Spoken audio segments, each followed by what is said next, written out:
नमस्कार विद्यार्थी मैत्रिणींनो, आज आपण वाणिज्य संघटन आणि व्यवस्थापन या विषयाचं चौथं प्रकरण सुरू करतोय, व्यावसायिक सेवा.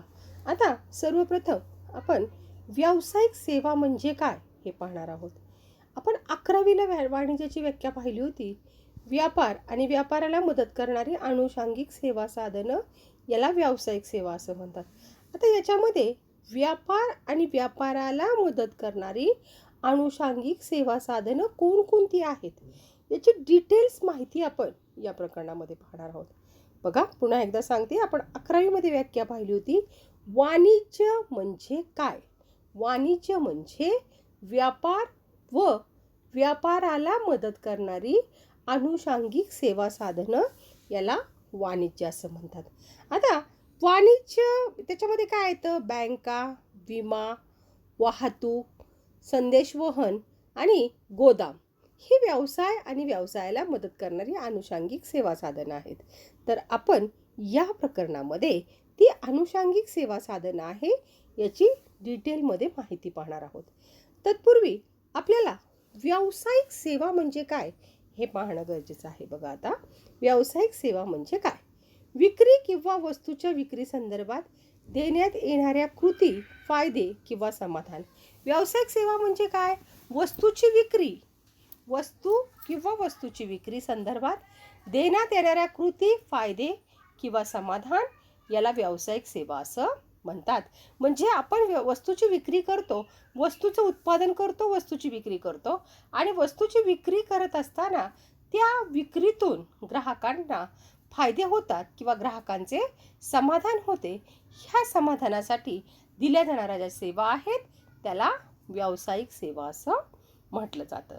आता याच्यानंतर सेवांची वैशिष्ट्ये काय आहे? पहिलं आहे अमूर्त.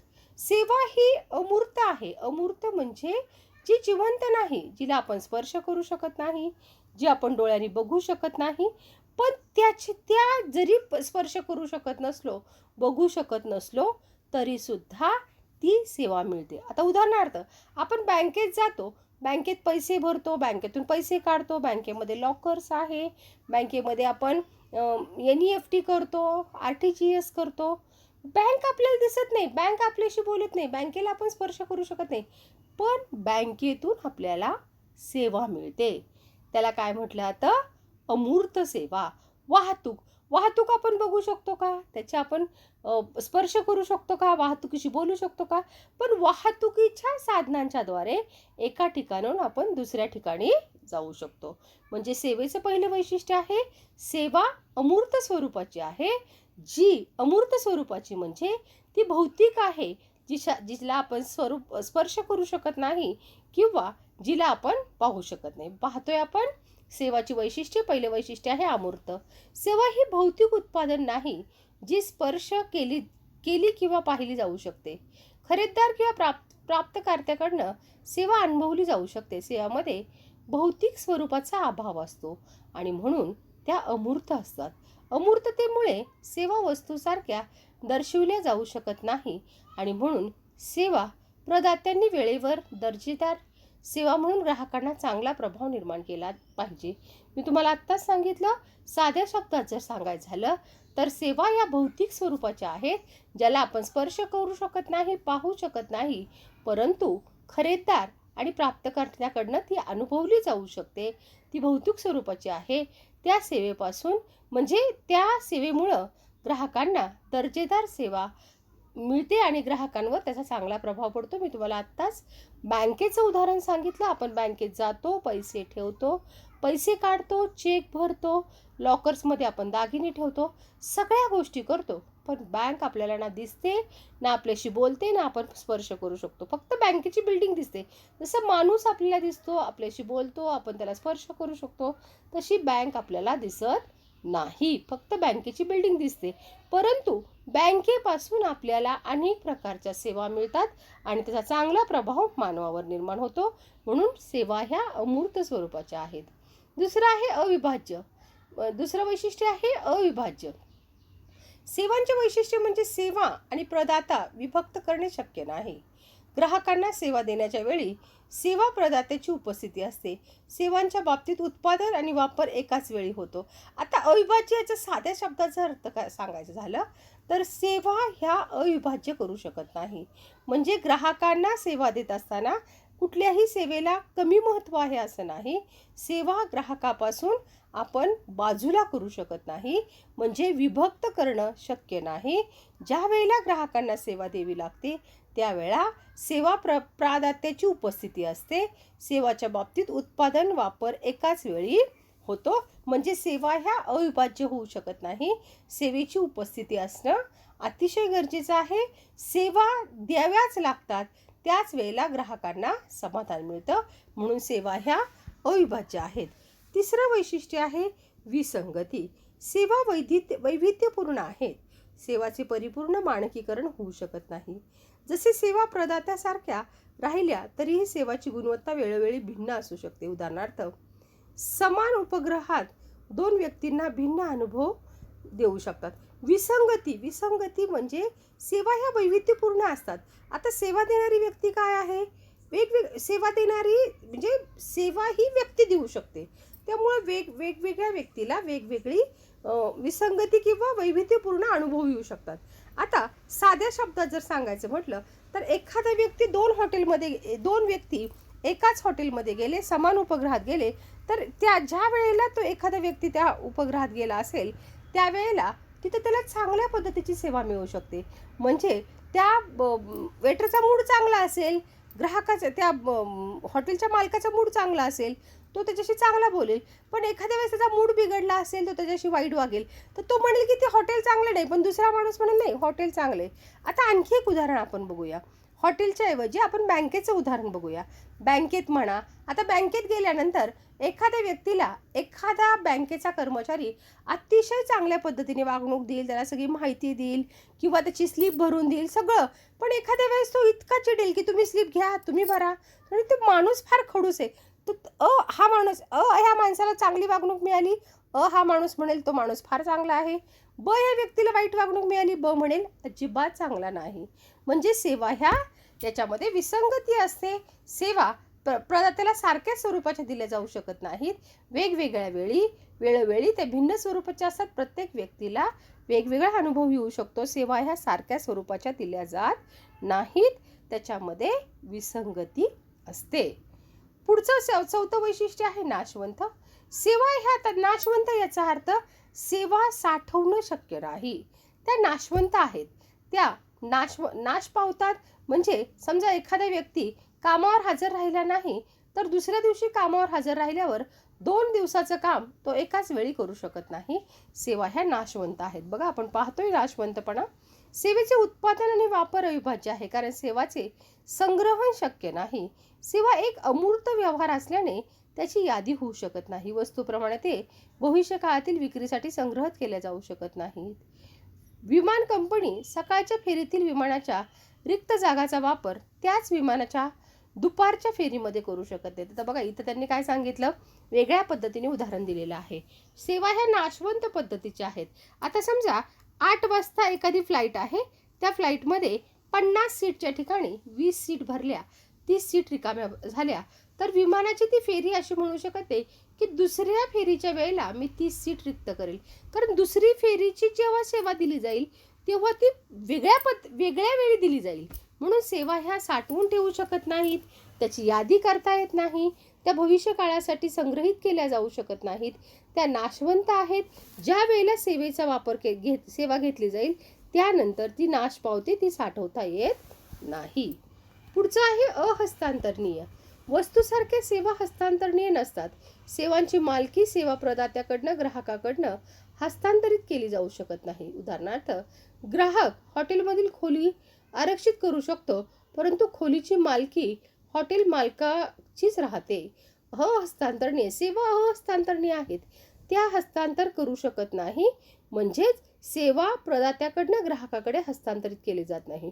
उदाहरणार्थ, आपण एखाद्या ट्रिपला गेलो, हॉटेलमध्ये गेलो, हॉटेलची एखादी खोली बुक केली, तर ती 12 तास 24 तास सेवा घेतल्यानंतर पुन्हा त्या हॉटेलच्या रूमची चावी मालकाकडे सुपूर्द करावी लागते. म्हणजे त्याचा मालक हा हॉटेलचा मालक जो हॉटेल आहे, ज्याचं हॉटेल आहे तोच त्याचा मालक राहू शकतो. म्हणजे सेवा ह्या अहस्तांतरणीय आहेत, त्या हस्तांतरित केल्या जात नाहीत. पुढचा आहे ग्राहकांचा सहभाग. सेवेसाठी ग्राहकांचा सहभाग तितकाच महत्त्वाचा असतो. ग्राहकांच्या सहभागाशिवाय सेवा दिल्या जात नाहीत. ग्राहकांच्या परिस्थितीशिवाय प्रदाता सेवा देऊ शकत नाहीत. तसेच ग्राहकाला प्रदात्याशिवाय सेवा प्राप्त करता येत नाहीत. आता उदाहरणार्थ वाहतुकीची सेवा बघा. वाहतुकीचं वाहन दारात आपल्या येऊन उभं राहिलं तर ती सेवा ग्राहक स्वतः वाहतुकीमध्ये चढून बसल्यावरच मिळू शकते. म्हणजे सेवेसाठी ग्राहकाचा सहभाग अतिशय महत्त्वाचा आहे. ग्राहकाशिवाय सेवा मिळू शकत नाही. म्हणून सेवेसाठी ग्राहकाचा सहभाग अतिशय गरजेचा आहे. ग्राहकाच्या सहभागाशिवाय सेवा दिल्या जाऊ शकत नाहीत. म्हणून ग्राहकाला सेवा मिळणं गरजेचं आहे. पुढचं आहे व्यवसाय सेवांचे प्रकार. त्यात पहिला प्रकार आहे बँकिंग. बँकिंग मी तुम्हाला आत्ताच म्हटलं होतं, थोड्या वेळापूर्वी प्रकरण आपण जेव्हा सुरू केलं तेव्हा मी तुम्हाला व्याख्या सांगितली होती. व्यवसाय व व्यवसायाला मदत करणारी आनुषंगिक सेवा साधनं म्हणजे वाणिज्य. त्याच्यामधील पहिला प्रकार आहे व्यवसायाला मदत करणारा बँकिंग. आता हे व्यवसाय सेवाचा पहिला प्रकार आपण पाहणार आहोत. बँकिंग ही एक आर्थिक संस्था आहे जी ठेवी आणि इतर संबंधित सेवांचा व्यवहार करते. बँक पैशाशी आणि ग्राहकांच्या आर्थिक आवश्यकतांशी संबंधित सेवा प्रदान करते. भारतीय बँकिंग नियमन कायदा 1949 नुसार बँकिंग कंपनी म्हणजे कोणतीही कंपनी जी भारतातील बँकिंगच्या व्यवसायाचा व्यवहार करते. बँकिंगची व्याख्या कर्ज देणे, गुंतवणुकीच्या उद्देशाने स्वीकारणे, लोकांकडून पैसे जमा करणे, मागणीवर अन्यथा परतफेड करणे आणि धनादेश, मसुदा आणि ऑर्डरद्वारे किंवा अन्यथा पैसे काढण्यायोग्य असे परिभाषित केले जाते. आता बँकिंग म्हणजे काय? बँका. आता बँकेची सुरुवात कधी? बँका जो आहे भारतीय बँकिंग नियमन कायदा हा 1950 नुसार बँकिंग म्हणजे काय किंवा बँकेची व्याख्या करायची असेल तर मी तुम्हाला आत्ता म्हटलं होतं की व्यवसाय व व्यवसायाला मदत करणारी आनुषंगिक सेवा साधनं. त्या सेवा साधनांच्या प्रकारामध्ये पहिलं बँकिंग आहे. आता बँकिंग म्हणजे काय? बँकिंग म्हणजे ही एक अशी संस्था आहे जी सेवा देते. पण ती सेवा कशाच्या संदर्भात देते? तर पैशाच्या संदर्भात सेवा देते. ती पैशाच्या संदर्भामध्ये ग्राहकांना आर्थिक आवश्यकता संबंधी विविध सेवा प्रदान करते. भारतीय बँकिंगची व्याख्या कशी केलेली आहे? कुणी केलेली आहे? तर भारतीय बँकिंग नियमन कायदा 1949 नुसार बँकिंग म्हणजे काय? कोणतीही कंपनी जी भारतातील बँकेच्या व्यवसायाचा व्यवहार करते. बघा, बँकिंगची व्याख्या भारतीय बँकिंग नियमन कायदा 1949 नुसार केलेली आहे. बँकिंग कंपनी म्हणजे काय? कोणतीही कंपनी जी भारतातील बँकिंगच्या व्यवसायाचा व्यवहार करते. म्हणजे भारतामध्ये जी बँकिंग आहे भारतातील बँकिंगच्या व्यवसायाचा व्यवहार करते. बँकिंगची व्याख्या काय केलेली आहे? तर कर्ज देणे किंवा गुंतवणुकीच्या उद्देशाने स्वीकारणे. म्हणजे लोकांकडनं पैसे स्वीकारणे, गुंतवणुकीच्या उद्देशाकडनं ते पैसे जमा करणे, त्या पैशाच्या जमा केल्यानंतर ज्यांनी मागणी केलेली आहे त्या मागणी केलेल्या लोकांना परतफेडीच्या बोलीवर किंवा परतफेड करण्याच्या अटीवर कर्ज देणे. मग लोकांनी धनादेश असतील, चेक दिले असतील तर चेक, मसुदा, ऑर्डर स्वीकारणे आणि पैसे काढण्याचे असे परिभाषित केले आहे. त्याला बँकिंग असं म्हटलं जातं. आता बँकिंगचे प्रकार आहेत. पहिला प्रकार आहे तो म्हणजे मध्यवर्ती बँक. मध्यवर्ती बँक देशाची मध्यवर्ती बँक RBI म्हणजे रिझर्व्ह बँक ऑफ इंडिया ही मध्यवर्ती बँक आहे. ही बँक सगळ्यात महत्त्वाचं लक्षात ठेवा, याची माहिती आपल्याला असली पाहिजे. भारताची मध्यवर्ती बँक आहे भारतीय रिझर्व्ह बँक म्हणजे RBI ही भारताची बँक आहे. ही बँक चलन निर्मिती करते. ही बँकांची बँक आहे. ही कुठल्याही प्रकारे पैसे ठेवणे, पैसे काढणे, लोकांना ठेवी स्वीकारणे असलं कार्य करत नाही. तर ही भारतीय रिझर्व्ह बँक RBI म्हणजे बँकांची बँक आहे. सगळ्यात महत्त्वाचं या बँकेचं कार्य आहे ते म्हणजे चलन निर्मिती करणं. तुम्ही लेक्चर ऐकल्यानंतर एखाद्या कुठलीही नोट काढून बघा, त्या नोटेवर भारतीय रिझर्व्ह बँक ऑफ इंडिया लिहिलेलं आहे. कारण भारतीय रिझर्व्ह बँक ऑफ इंडिया चलन निर्मिती करण्याचं काम करते. ही बँकांची बँक आहे, ती मध्यवर्ती बँक आहे. ती बँकांवर देखरेख करणं, नियंत्रण करणं, चलन निर्मिती करणं या स्वरूपाचे कार्य करते. आता ही जी बँक आहे, या बँकेला आता आणखी एक गोष्ट लक्षात ठेवा की चलन निर्मिती कशी होते. चलन निर्मिती आपणच करतो, तर तुम्ही असं म्हणू शकाल की आपणच चलन निर्मिती करतो, मग आपण जास्त चलन निर्मिती करून आपल्या देशातील गरिबी का दूर करू शकत नाही. तर चलन निर्मिती करण्यासाठी नियम आहे. जितक्या स्वरूपामध्ये आपल्याकडं मौल्यवान धातूचा साठा आहे, त्या स्वरूपामध्ये आपण काय करू शकतो, चलन निर्मिती करू शकतो. त्यापेक्षा जास्त चलन निर्मिती आपल्याला करता येत नाही. म्हणजेच रिझर्व्ह बँक ऑफ इंडिया, याला भारतीय रिझर्व्ह बँक ऑफ इंडिया ही मध्यवर्ती बँक आहे. आता बँकेचा प्रकार पाहत असताना आपण आता पहिला प्रकार पाहणार आहोत, मध्यवर्ती बँक. केंद्रीय बँक किंवा देशातील बँकिंग क्षेत्रातील सर्वोच्च वित्तीय संस्था आहे. प्रत्येक देशाची स्वतःची मध्यवर्ती बँक आहे आणि भारतात रिझर्व्ह बँक ऑफ इंडिया म्हणजे RBI ही मध्यवर्ती बँक आहे. भारतीय रिझर्व्ह बँक अधिनियम कायदा 1944 अंतर्गत रिझर्व्ह बँकेची स्थापना 1945 मध्ये झाली. RBIची काही कामे खालीलप्रमाणे आहेत बघा.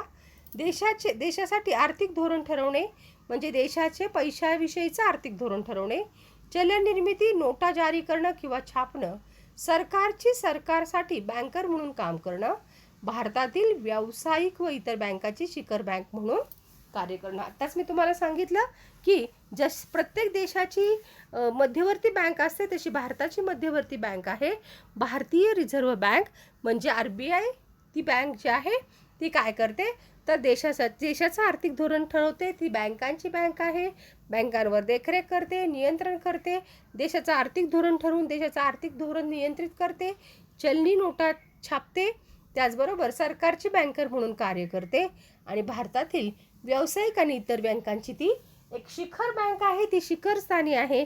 इतर बँकांवर देखरेख करणं, नियंत्रण करणं ही बँक हे कार्य करते. दुसरा प्रकार आहे व्यावसायिक बँक. आता व्यावसायिक बँक म्हणजे काय? व्यावसायिक बँक म्हणजे जी बँक फक्त व्यवसायाच्या उद्देशाने स्थापन झालेली असते, तिला व्यावसायिक बँक असं म्हणतात. व्यवसायातील बँका एखाद्या देशाच्या आर्थिक आणि सामाजिक विकासात महत्त्वपूर्ण भूमिका बजावत असतात. व्यावसायिक बँका महत्त्वाची कामे करतात, जसे प्राथमिक कार्य उदाहरणार्थ ठेवी स्वीकारणे आणि कर्ज देणे, आणि दुय्यम कार्य म्हणजे प्रतिनिधी कार्य आणि उपयोगिता कार्य. भारतात वाणिज्य बँका 3 गटामध्ये विभागलेल्या आहेत. सार्वजनिक क्षेत्रातील बँका, जिथे जास्तीत जास्त भांडवल सरकारच्या ताब्यात आहे, उदाहरणार्थ bank of India, state bank. खाजगी क्षेत्रातील बँका, ॲक्सिस आणि HDFC बँक इत्यादी व्यक्तीच्या गटातील मालकीच्या आहेत. परदेशी बँका, अशा बँका ज्या भारताबाहेर स्थापन झालेल्या आहेत परंतु या बँकेच्या शाखा भारतात आहे. CITI बँक, HSBC बँक आणि चार्टर्ड बँक इत्यादी बँका ज्या आहेत ते व्यावसायिक बँका आहेत. तर मी तुम्हाला आत्ताच सांगितलं होतं व्यावसायिक बँका म्हणजे काय. व्यावसायिक बँका म्हणजे व्यवसायाच्या उद्देशाने स्थापन झालेल्या बँका. आपल्या देशामध्ये व्यावसायिक बँका देशाच्या आर्थिक आणि सामाजिक विकासामध्ये अतिशय महत्त्वपूर्ण भूमिका बजावतात. या व्यावसायिक बँका ज्या आहेत त्या व्यावसायिक बँका प्राथमिक कार्य आणि दुय्यम कार्य अशा 2 स्वरूपाची कार्य करत असतात. प्राथमिक कार्यामध्ये ठेवी स्वीकारणे आणि कर्ज देणे हे प्राथमिक कार्य असतं. दुय्यम कार्यामध्ये प्रतिनिधी म्हणून कार्य करतात, प्रतिनिधी कार्य आणि उपयोगिता कार्य करतात. भारतात वाणिज्य बँका 3 गटामध्ये आहेत. पहिली बँक आहे ती सार्वजनिक क्षेत्रातील म्हणजे सरकारी बँका आहेत. याच्यामध्ये जास्तीत जास्त भांडवल जे आहे ते सरकारचं असतं आणि ते सरकारच्या ताब्यात असतात. मग या बँकेची उदाहरणं जर आपल्याला बघायची म्हटलं तर बँक ऑफ इंडिया आणि स्टेट बँक ह्या सरकारच्या बँका आहेत, जेणेकरून जास्तीत जास्त याच्यामधलं जास्तीत जास्त भांडवल जे आहे ते सरकारचं आहे. दुसरं आहे खाजगी क्षेत्रातील बँका. खाजगी क्षेत्रातील बँका याचा अर्थ खाजगी क्षेत्रातील व्यक्तीच्या मालकीच्या बँका असतात. त्यांच्यामध्ये भांडवल जे आहे त्या खाजगी व्यक्तींचं असतं. अशा बँका म्हणजे ॲक्सिस बँक आणि HDFC बँक या बँका आहेत. परदेशी बँका म्हणजे ज्याची मेन शाखा भारतात आहे आणि त्याच्या उपशाखा परदेशात आहेत, अशा बँकेला परदेशी बँका असं म्हणतात. अशा बँका ज्या भारताबाहेर आहेत परंतु त्या बँकांच्या शाखा भारतात आहेत, जसे CITI बँक, HSBC आणि स्टँडर्ड चार्टर्ड बँक ह्या बँका ज्या आहेत त्या परदेशी बँका आहेत. परदेशी बँका म्हणजे त्यांची मेन शाखा भारतात आहे आणि इतर शाखा मात्र परदेशात आहेत. सहकारी बँका म्हणजे काय? सहकारी बँका म्हणजे सहकारी क्षेत्रामध्ये भारताच्या सहकारी क्षेत्रामध्ये काम करणाऱ्या ज्या बँका आहेत त्याला सहकारी बँका असं म्हणतात. महाराष्ट्र सहकारी संस्था कायदा 1960 नुसार या बँकांची स्थापना झालेली असते. या बँका फक्त आणि फक्त सेवा देण्याच्या उद्देशाने स्थापन झालेल्या असतात. आर्थिकदृष्ट्या मागासलेल्या भागामध्ये जाऊन ज्या लोकांना बँकिंगच्या सेवा उपलब्ध होत नाहीत अशा लोकांना बँकिंगच्या सेवा उपलब्ध करून देण्यासाठी या बँका स्थापन झालेल्या असतात, म्हणून त्याला सहकारी बँका असं म्हणतात. भारतात सहकारी बँका भारतीय सहकारी बँक संस्था अधिनियमाअंतर्गत नोंदणीकृत आहेत आणि बँकिंग नियमन कायद्याअंतर्गत नियमित आहेत. सहकारी बँका निम शहरी आणि ग्रामीण भागात लोकप्रिय आहेत. सहकारी बँकेचे मुख्य उद्दिष्ट आर्थिकदृष्ट्या मागासलेले लोक, शेतकरी आणि लघु उद्योगांना पतपुरवठा करणे हे आहे. सामान्यतः सहकारी बँका 3 वेगवेगळ्या स्तरावर कार्य करतात. मी तुम्हाला आत्ताच म्हटलं होतं, महाराष्ट्र सहकारी संस्था कायदा 1960 नुसार भारतात सहकारी बँकांची स्थापना झालेली आहे. सहकारी बँका ह्या नोंदणीकृत असतात. या बँका बँकिंग नियमन कायद्याअंतर्गत स्थापन झालेल्या असतात. या बँका शहरी आणि निमशहरी भागात असतात किंवा ग्रामीण भागात देखील लोकप्रिय आहेत. या बँकांचं सर्वात महत्त्वाचं उद्दिष्ट आहे आर्थिकदृष्ट्या दुर्बल घटकांना मदत करणं, शेतकऱ्यांना मदत करणं. त्या लोकांना म्हणजे शेतकरी असतील, आर्थिकदृष्ट्या दुर्बल लोक असतील किंवा लघु उद्योग असतील अशा उद्योगांना मदत करणं यासाठी या बँका स्थापन झालेल्या असतात. सामान्यपणे ह्या बँका 3 स्तरावर स्थापन झालेल्या असतात. एक प्राथमिक स्तरावर, दुसरं जिल्हा स्तरावर आणि तिसरं राज्य स्तरावर. प्राथमिक स्तरावर ज्या बँका स्थापन झालेल्या असतात सहकारी बँका त्या शेतकऱ्यांसाठी स्थापन झालेल्या असतात. या बँका ग्रामीण भागात काम करतात. त्यांचे सदस्य सामान्य सदस्य जे आहेत ते सदस्य शेतकरी असतात. या बँका सदस्य आणि सामान्य लोकांकडून ठेवी स्वीकारतात आणि त्या ठेवीतून लोकांना कर्ज पुरवठा करतात. त्यांना कर्ज देण्याच्या उद्देशाने राज्य सहकारी बँक आणि जिल्हा सहकारी बँकांकडनं या बँका पैसे गोळा करून कर्जाचा पुरवठा करतात. जिल्हा स्तरावर जी बँक असते तिला जिल्हा मध्यवर्ती बँक असते. ही बँक एखाद्या जिल्ह्यासाठी कार्यरत असते. या बँका जिल्हा पातळीवरील असतात. त्या लोकांकडून ठेवी स्वीकारतात आणि कर्ज देण्याच्या उद्देशाने स्थापन झालेल्या असतात. यांना देखील आवश्यक कर्ज पुरवठा राज्य सहकारी बँकांकडनं होत असतो. तिसरं आहे राज्य सहकारी बँक. ही बँक राज्य स्तरावर असते. ही बँक जशी रिझर्व्ह बँक ऑफ इंडिया देशाची बँक आहे तशीच राज्य सहकारी बँक ही सहकारी क्षेत्राची बँक आहे. हिला शिखर बँक असं म्हणतात. ही राज्य स्तरावर असते. ही बँक इतर बँकांवर देखरेख करणं, मार्गदर्शन करणं, त्यांच्यावर नियंत्रण ठेवण्याचं काम करते आणि सगळ्यात महत्त्वाचं म्हणजे जिल्हा मध्यवर्ती बँके थ्रू प्राथमिक पतपुरवठा सहकारी संस्थांना कर्ज पुरवठा करण्याचं काम करते. तिला राज्य सहकारी बँक असं म्हणतात. आता इथपर्यंत पाहिल्यानंतर आज आपण इथं थांबतोय. उद्या तासाला बँकिंगचे प्रकार जे आहेत ते पुन्हा कंटिन्यू करूया. धन्यवाद.